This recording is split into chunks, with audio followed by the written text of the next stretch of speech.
guys, and welcome back to another episode of Rebuilding Wimbledon, the analysis days. Don't know why I keep calling it that, but you can kind of understand why. So I thought we'd start off just by taking a little look at the league table in a bit more detail, along with last season's one. So yeah, if you do still enjoy these little videos, do drop a like on them. It lets me know just to keep doing them, but as I always say, I'll probably just do them anyway. So we had 88 points this year, 79 scored, 20 conceded, a plus 59 goal difference. Now I checked, and last season we actually did achieve more in the league. However, we also conceded 9 more goals. I thought it was only... God, I thought it was 7, but it was actually 9 more because we must have conceded a couple on the last day last year. In fact, I think it was 2 against Arsenal. So that's fine. Now, look at that. Chelsea got 99 goals that season, which is a lot. We only got 89, but that's still more than we got this year by 10.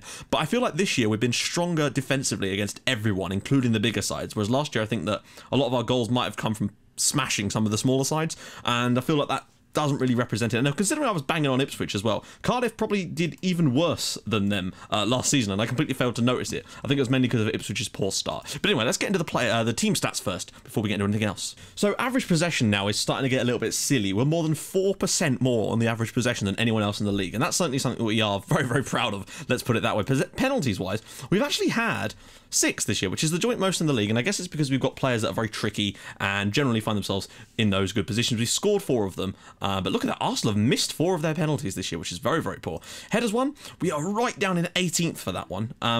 But I assume that when we look at the actual percentage, it's probably going to be not too bad, 65. So we'll have a look at that. Here we go, headers won. So we're 4th on headers won overall.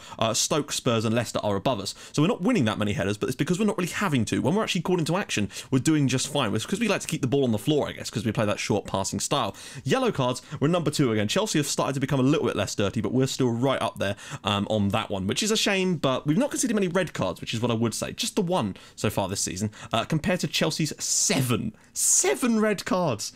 Christ on all flavours of bikes. We only had 1, and that was, I believe, God, who was that? Was that actually Brian Gomez on the final day of the season? That would be a bit annoying. I think it was, though, wasn't it? Yeah, I think Gomez did get sent off in the last game. Sorry, I've recorded that a couple of days ago, and I'm coming back to do the analysis now. So, form is irrelevant. Games won in a row, these ones aren't relevant, really, because I assume this is only current records rather than ones throughout the entire season. Goals. So we're the top goal scoring team in the league with 79 goals, which is good. It means that, you know, the other teams really didn't turn up. Chelsea particularly, you know, what did they score? I mean, they've scored literally like 38 goals less this year than they did last year. That's saying something. Cross completion in 4th place with 16%. That's not bad. Southampton up there as well with Manchester City and Tottenham. We're up there, and that's the main thing. Crosses completed, number 3 with 199. City dominating that one. They really, really are. Maybe they're scoring a lot from corners and crosses, but look at that. 11 goals from corners. We've got 8 though, which keeps us in the fight, which is good. Southampton have not scored a single goal from a corner. Deary me. Goals from direct free kicks. We scored 2. Wow. So there was a few more in the league this year. 4, 5, 6, 7, 8, 9, 10. 10, that's a bit more like it. But look at the championship. Yeah. Still completely ridiculous, but whatever. That's not going to change, is it? Goals from indirect free kicks. That's an area where we're not superb on only the 4, but we've conceded too many from those, I feel. Pass completion ratio, now, we have the best in the league. And considering we don't really... I mean, yeah, our pass completion's usually okay, but it's never, like, always in the 80s. We're right up there now, and that's what I like to see. I'm kind of glad about that. And passes completed as well. Not that many more than Manchester United, but we're certainly up there as well, which is great to see. Shots on target percentage, I want this to be top 5. We're 4th with 45%. It's not bad. It's only 1% off the top. Compared to the likes of Blackburn down on 37%, it makes sense. But look at that. Number of shots on target. We are creaming everybody else. 323 shots on target. No wonder we've won the league, really. If we can hit the target with that many shots, that's nearly 70, or is it more like 60, more than Manchester City, and that is saying something. So that to me is a clear reason of why we're doing so well. Fouls against, we're drawing a lot of fouls too. In fact, we've drawn nearly 60 more fouls, or probably more than that, more than Manchester United, and that's saying something too. Dribbles per game, we're now dominating that one as well, thanks to the likes of Baltam and Salvi and all that lot, by more than 5 average per game. That's another area we're absolutely flying. Conceded 20. We conceded 7 less than everybody else, the very minimum, and that is good to see. Only 1 goal conceded from corners this year, so defensively from corners we've been solid as a rock as well. I'm trying to think when that 1 goal was. I feel like I remember it because I remember making a big deal of it out at the time because it was such a long time since we'd last done that. Conceded from direct free kicks, we've conceded 1, but Bournemouth with 2. Conceded from indirect free kicks, It's not the worst, but it could be a little bit better, and I really do need to figure out where to work on that. Clean sheets, 25 clean sheets. Last year we had 22, so 25 clean sheets in 38 games is pretty astonishing. I wonder how many the most ever in one season is. Probably not. I think we might have not quite beat that record, though. Fouls made, Chelsea, no wonder they got so many yellow cards. Tackles won, sort of mid-table for that one, but it's the percentage that I'm more interested in, and as you can see, 2% more tackles won than everyone else in the league as well. Penalties conceded, I feel like we've conceded a few. 2, it's not too bad. I feel like those were early on in the season as well. Blackburn with 10, very, very poor. Average of attendance by capacity, 99%. We've had 14 sellouts this year, which is vastly more than anyone else. I mean, literally nearly 3 times that of anyone else. No, not 3 times, just over 2 times. And the highest attendance is not really that relevant.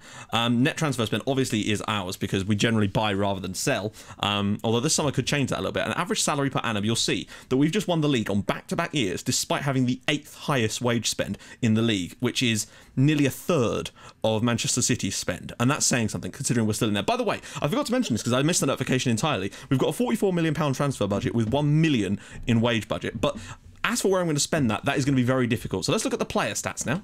I find it interesting that Philip Milias actually has done very, very well for City and played a lot. Well, you know, they've won 26 games, which is started. Obviously, we've got a lot of players on our one as well. Virtually this entire thing is just us and City. So that's fine. Yellow cards. Carvajal, I imagine Gomez will be up on here too, but Farmer's actually got 10. He had the most, but look at that from Carvajal, 18. Red cards, Diego Reyes of Palace, I think is the only one that's probably got more than one. Nope. Alfonso Pedraza also had it. Man of the match, Mohamed Haji of Stoke City. I wonder if we should have a look at him. Have we scouted him before? We have. Then again, what's the point? He's a striker, and I don't really feel like we need another striker at this point.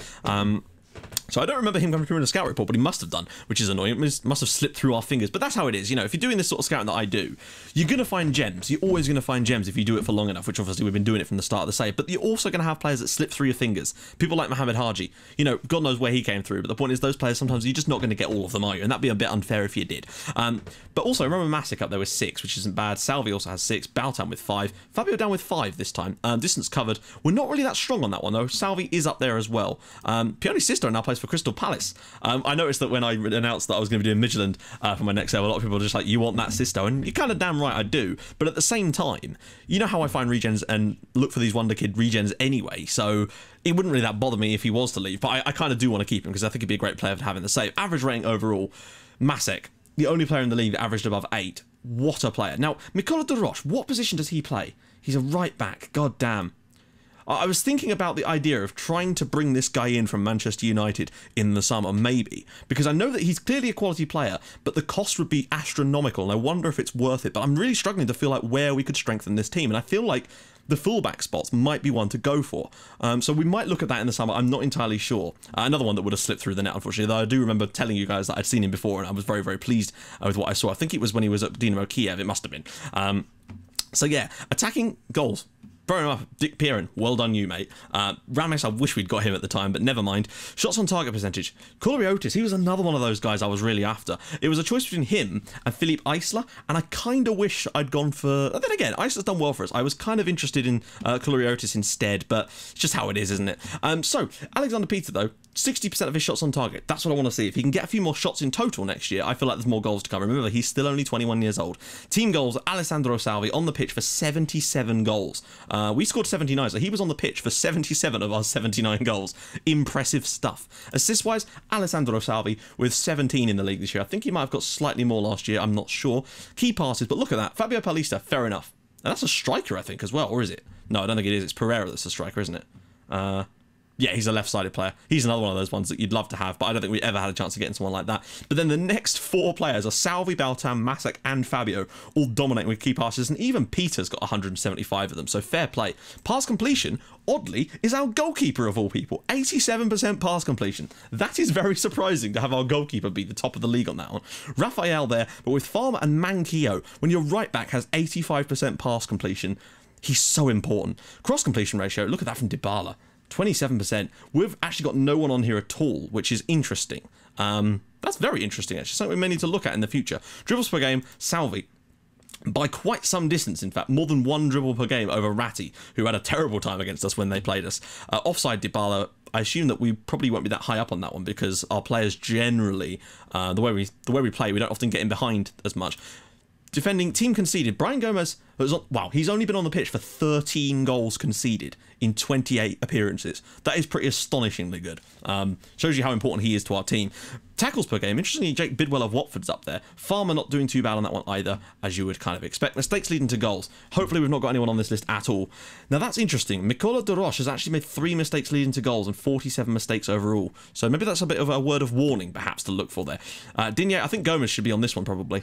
He actually isn't, which is nice. Thank God for that. Key tackles, we probably won't be on this one either, I don't think, because we've not had enough defensive situations to require key tackles. And the same with key headers probably as well. We don't have enough headers made. Interceptions, though, nope, still not there either, actually. Nenad Planic, though, right down at the bottom there for Southampton.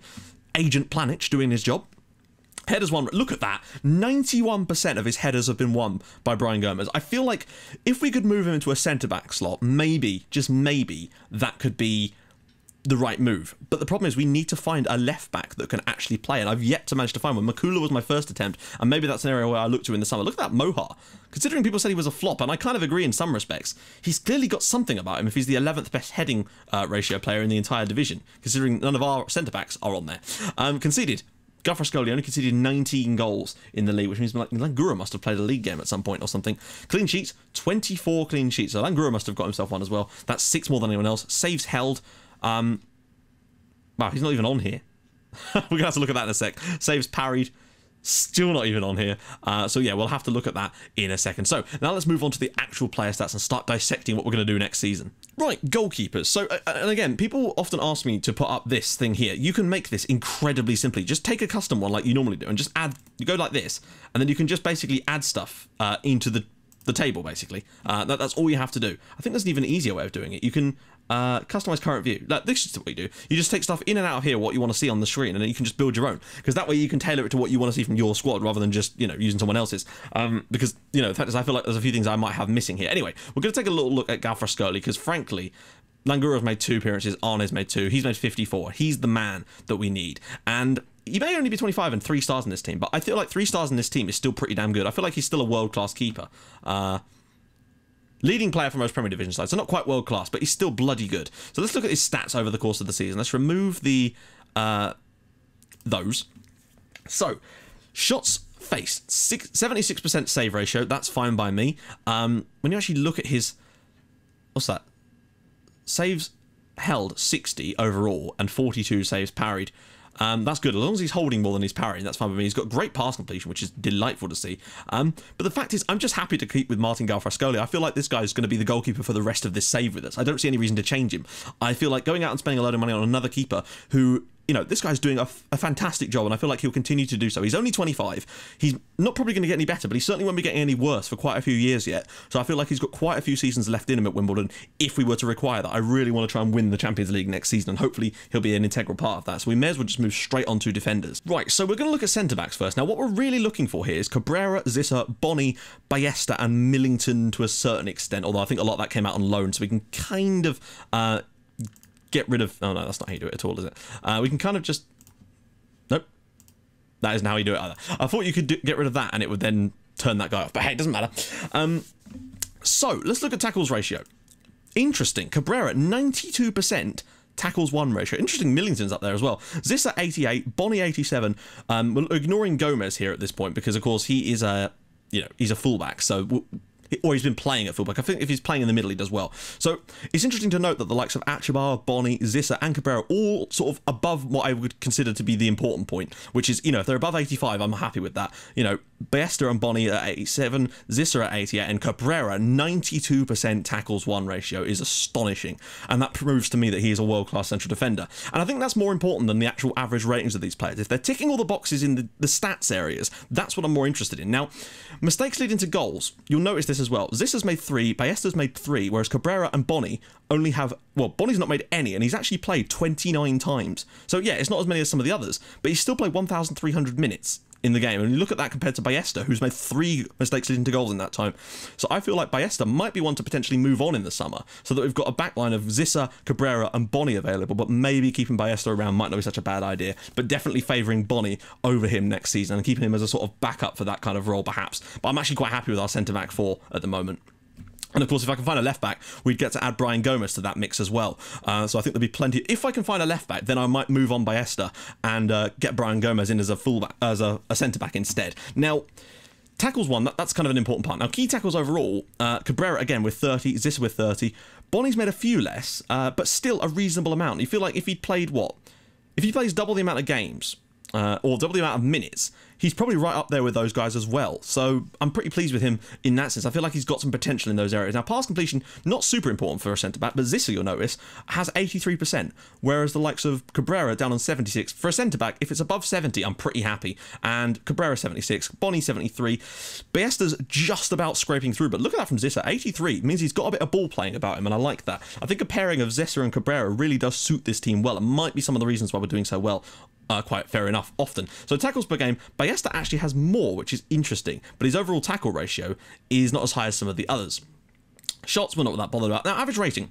You'll notice here that the likes of Cabrera, he's got a 7.22, Zissa a 6.99, Bonnie a 6.98, and then Ballesta a 6.93, which kind of does play out the way I'm looking at it in terms of Cabrera's the best, Zissa just in behind, Bonnie is the young up-and-comer, and Ballesta just isn't quite making the cut. But for me, when you look at their stats, it suggests that they should really have much higher match ratings, and I feel like that's just because of the tactic that we play. It puts a lot of pressure on the defensive midfielder, and he tends to come through with flying colours, and the ball often doesn't need to reach these guys. I think that might be part of the reason, but when they are called into action, they do a bloody good job. So I think we can kind of ignore the average ratings to a certain extent. I feel like if there was any other player on the pitch, they'd be getting sort of a sort of 2 or 3 more percentage points on top of it. So that's something worth talking about there. But I think we're going to just ignore that for now and look at the actual stats of the players, because that for me is what's much more important. Games won where they're in the team, Bonnie 72%, but again he would have been playing against slightly weaker oppositions often, as I would have put him in rotated sides. So Zissa and Cabrera still might have slightly lower, but they've also played a lot more games. Headers won ratio, now this is an important one. Gomez is up there with 90. Ballesta does well when he wins those headers at 89%. Now, Cabrera only 73 and Zissa only 74. Now, that is interesting to me because it suggests that Cabrera and Zissa are very, very good at winning those tackles when the ball is on the floor. But when you want someone to win those long cleared headers, you want someone like a Bonnie or a Ballesta or even a Brian Gomez in those positions. So it certainly gives me some food for thought in terms of what I will do in certain situations next season. Depending on what type of tactics the other teams are playing, we might try and go for certain centre-backs to, you know, deal with certain situations. Key headers, however, Zissa and Cabrera both right up there, and that's important to me because it says they're actually winning more headers that are important, but at the same time they're playing more games, so you can kind of take that into account as well. Mistakes one. Brian Gomez always makes mistakes. That's just how it is. Bonnie, surprisingly few mistakes for a player that's, you know, if he were to double his sort of match time on the pitch, he'd still only be the sort of 28 mistakes. And that to me is a very, very interesting stat because I feel like he's got a real strong head on his shoulders for a very young player.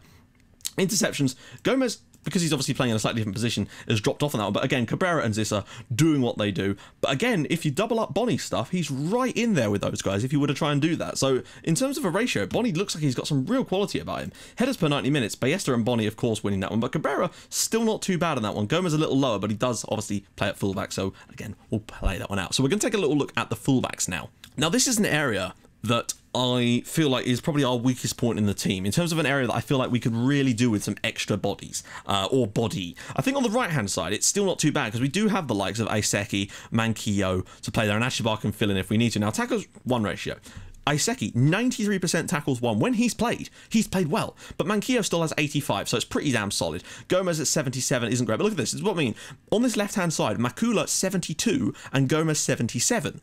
When you look at the right hand side of players that play there, Aiseki 93 and Manquillo 85, and generally Achibar, when he does play at fullback, will play on that side as well. So this to me suggests that the left-hand side fullback position is the one area that we absolutely have to strengthen in the summer. That's the one area where I really do think that we may end up spending a huge amount of money on one player in that area, but if we do, then so be it. I feel like we're just sort of strengthening little bits here and there because the base of the squad is just going to keep improving because they are young players, and that's what I like about it.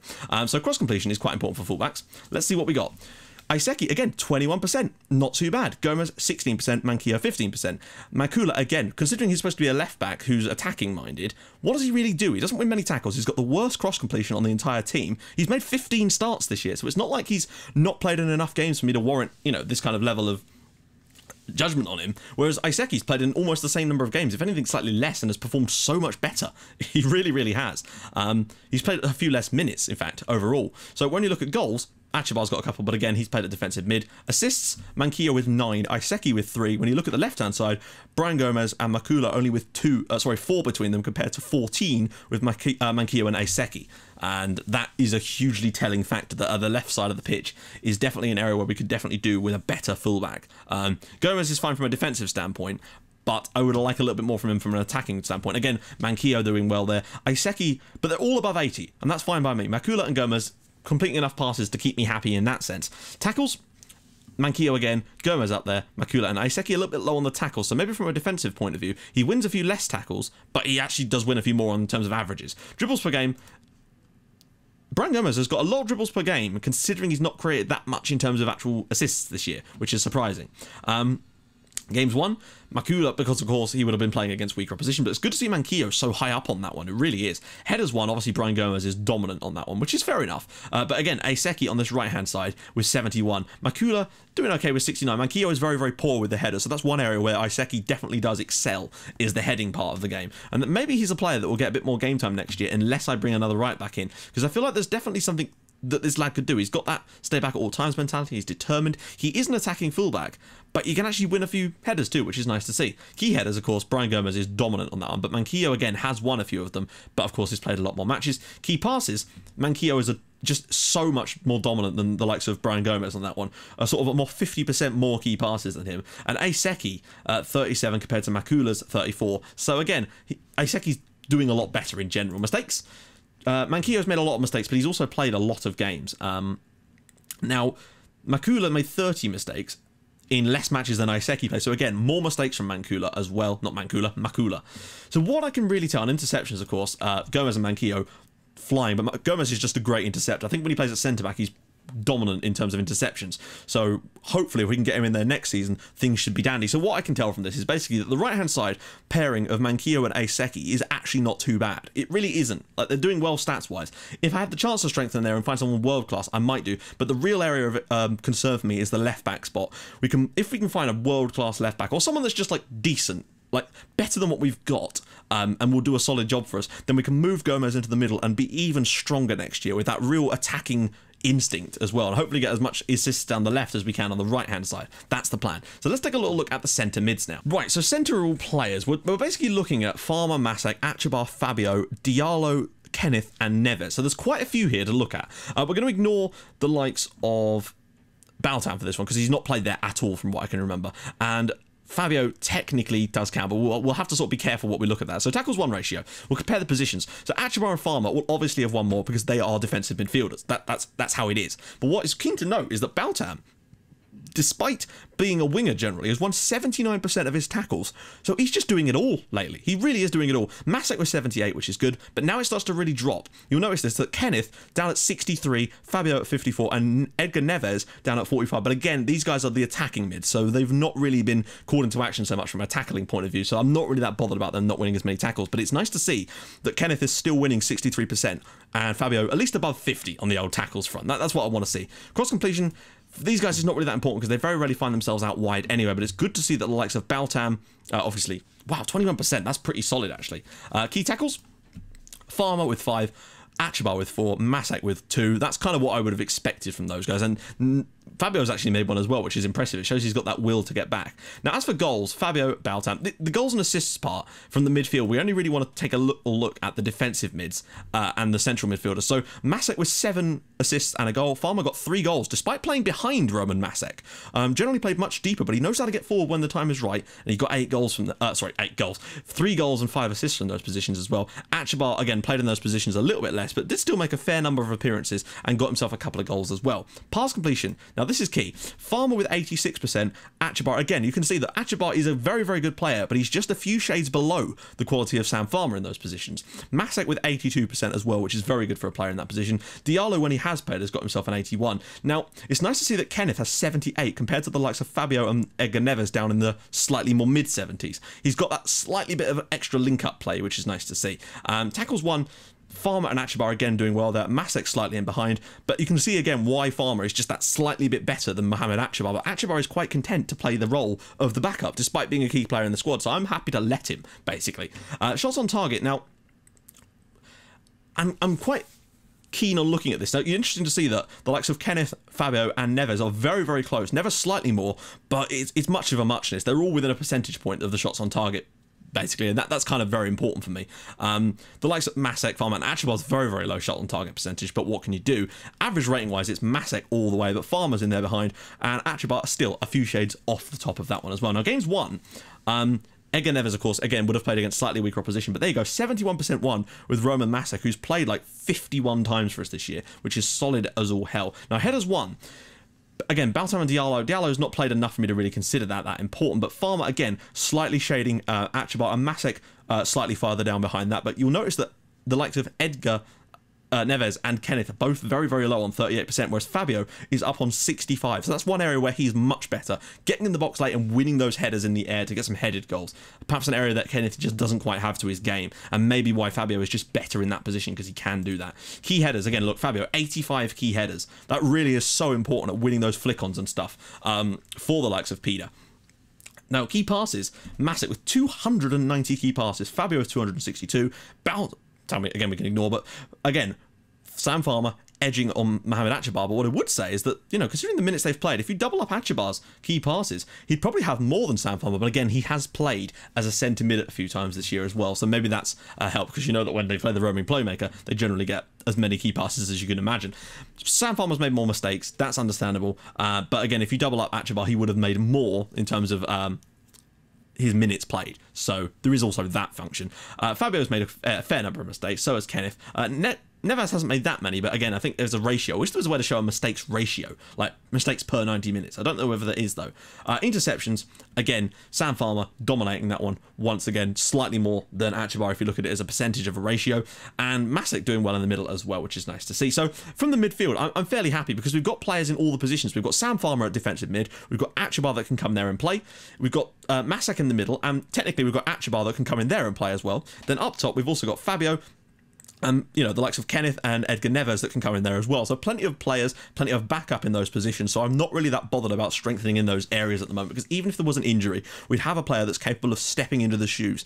Perhaps another centre mid would be a nice thing to have at some point. We do still have Aristide Diallo as well, if needs be, so it's not the end of the world. And the likes of Isa Tolson as well, out on loan. So I think we're strong enough to continue without signings in that area of the pitch particularly. Now to wingers. Now, I don't know why Manquillo is listed here, considering let me turn that off. There we go.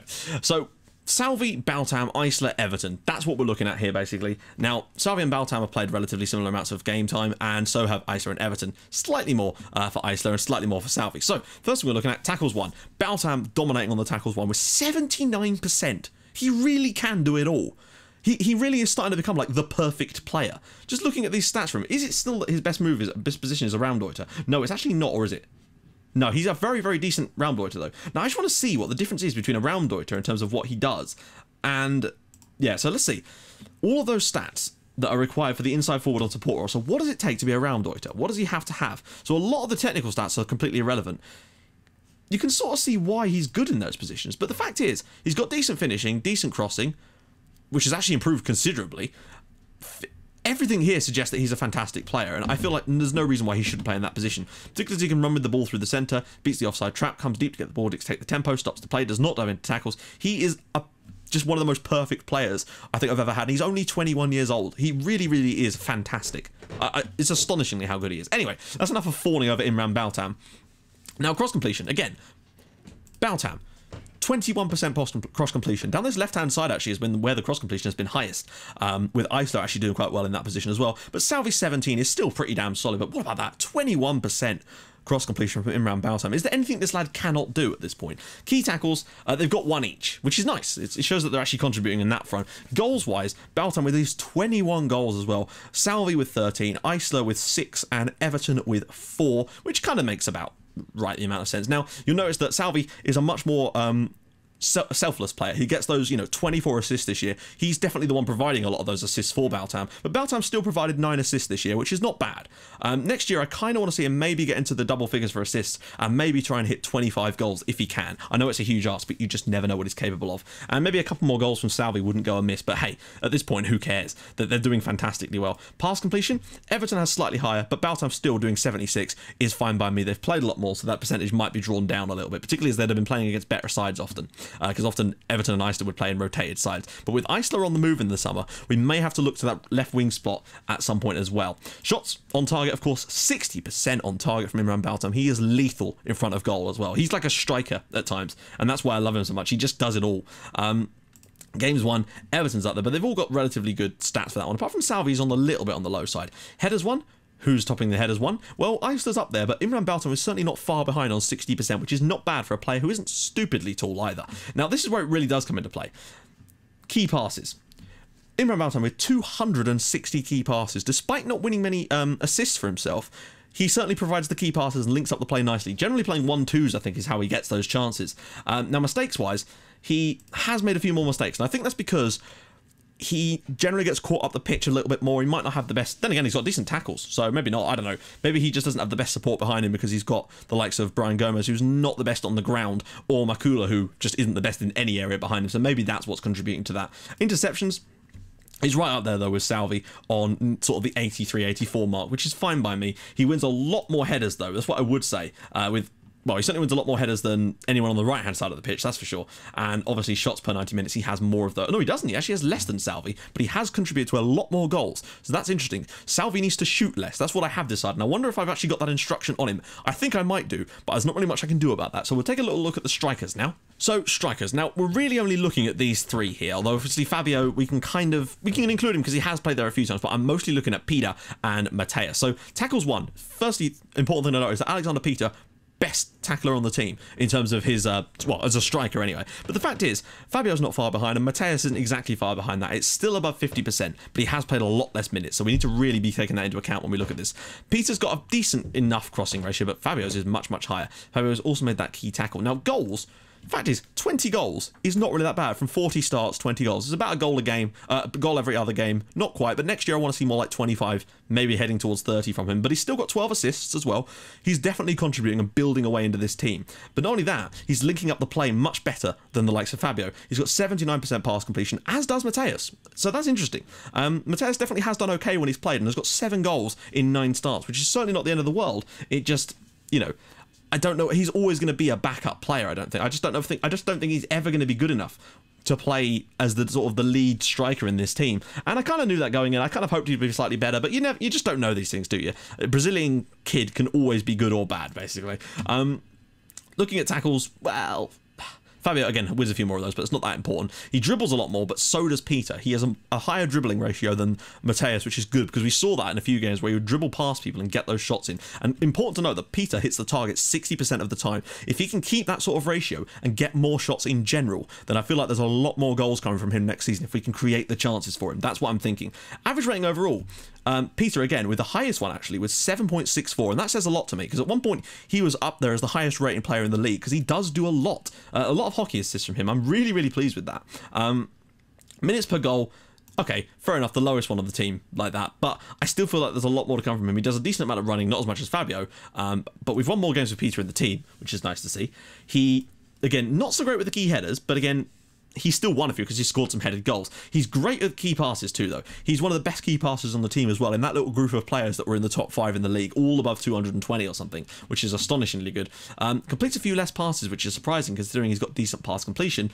Doesn't get anywhere near as many interceptions, but that's fine. Doesn't win as many headers either, but he doesn't get as many shots either, but that might just be because Fabio is the one bombing forward and expected to get those goals. So frankly, guys, from a striking perspective, I'm actually quite happy with Alexander Peter and Mateus as well. We've only got one striking spot to fill, and I feel like bringing in a third striker is just a waste, unless I can find a really high potential player, if I can find one, like a 5-star, well, maybe not 5 because this team's so good, a 4-star potential player that's very, very young to just act as an understudy to these two in case we need to rest them for those league games or something. That might be something to look for. As long as he's on the cheap, then I might bring him in as well. So what I've kind of decided now is the areas where we need to look for. Left back is paramount of importance. That's the most important area. But if Iceland's going to leave, we might need to look for another left-sided backup, potentially, because he's going to get a lot of money off the wage bill as well. and maybe a very young backup striker to act as a backup to Mateus and Peter. But that's just my theory on it so far. That's what I'm going to try and do across the summer. It probably won't be a summer where we sign lots of players. We may bring in 2 or 3 at the very most, but I feel like it's quality over quantity at this point in the save. If this was the Building a Nation save, which I intended to do, then what I would be doing pretty much all the time is signing 10 to 11 sort of regen young players every summer to get that youth conveyor belt going, because that save is going to be a long one. It's going to require that type of thing to build the entire league up. We're going to have to bring those players in to ship them out to the other sides to continue boosting those side squads. So if you've enjoyed this, guys, do drop a like on the video. That'd be fantastic. And if you're new to the channel and you're watching this for some reason, then subscribe if you haven't already. And I think by the time you guys see this, we'll have hit 16,000 subscribers. So genuinely, thank you. I mean, we hit it this morning, but you know what it's like. It goes up and down. So genuinely, thank you guys so much for watching, like, me yell at some dots on the screen. It's crazy, but I love you guys for it. So I'll join you guys in the next episode for some transfer goodies where hopefully we can find ourselves a left back. Let's see how that goes. See you guys soon. Thank you so much for watching. Bye-bye.